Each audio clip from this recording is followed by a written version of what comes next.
All right, guys, what we're going to talk about today is if you've ever seen the movie Interstellar, you know the concept of Murphy's Law.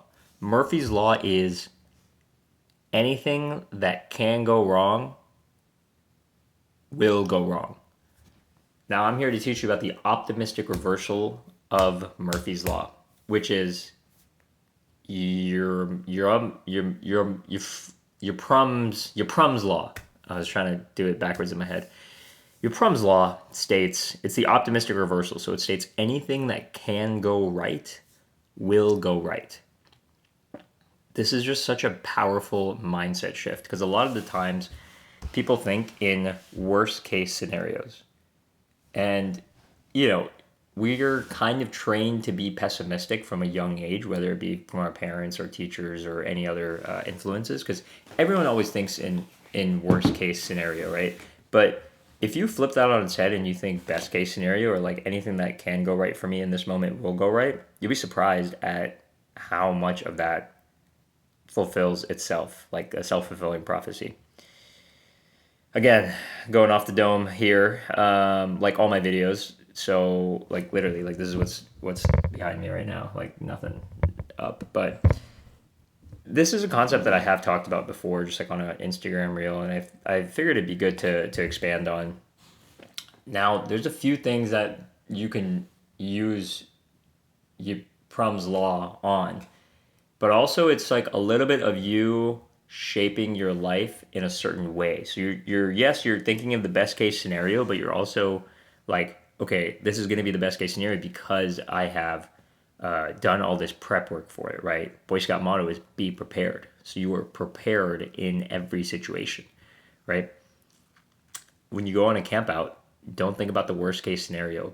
You have it in the back of your head, but don't like actively think about it because it's going to ruin your fun, right? And you will be prepared enough to deal with the worst case scenario if it happens. But at the time, you just want to enjoy being in the outdoors, enjoy nature, the canoeing, the hiking, whatever that may be to you. The second piece, you can view it is on your health, like when you're working out and stuff, right? I used to be like death. This is like right after I tore my ACL, like even a couple years after, I was like, dude, I'm not ever playing basketball again because I'm too scared of injuring myself. And it kept me off the court for a while, like a really, really long time. And then I started playing again, and I was like, man, I was kind of overthinking it. But the reasoning is because I did physical therapy for 2 years, and I still, to this day, have a once a week physical therapy session on my knee where I do like mobility work and stability, flexibility, and balance work to where I know in the future that I'm not going to, knock on wood, I won't mess anything up again. And so it's kind of like this, it's almost like when like preparation meets opportunity type of thing, but for the best case scenario. Because if you don't prepare at all, it's more likely that you will have a worst case scenario. So you have to prepare consistently.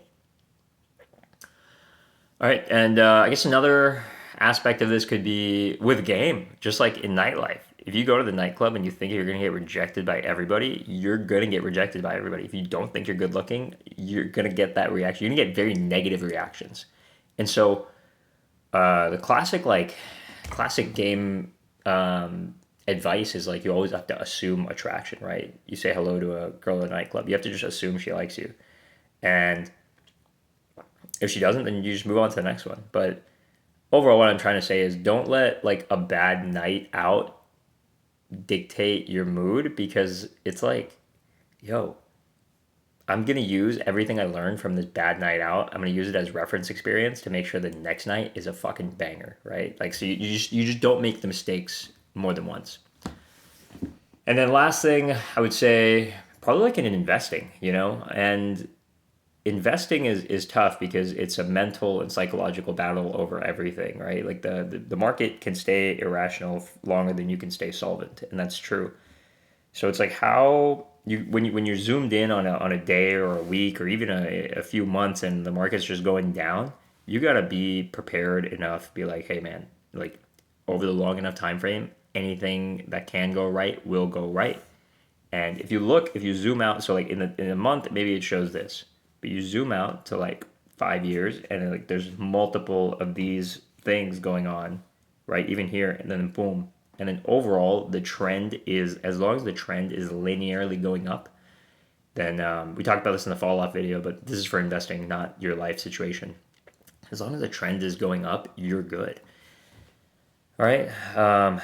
So if I were to leave you with anything, it'd just be start using, and you don't even have to call it Yprum's law. I know it's just like, you're like, what the heck? But start thinking more of anything that can go right, will go right, and see how it plays out into different areas of your life. All right. That's it for me. I'll catch you guys in the next one. Peace.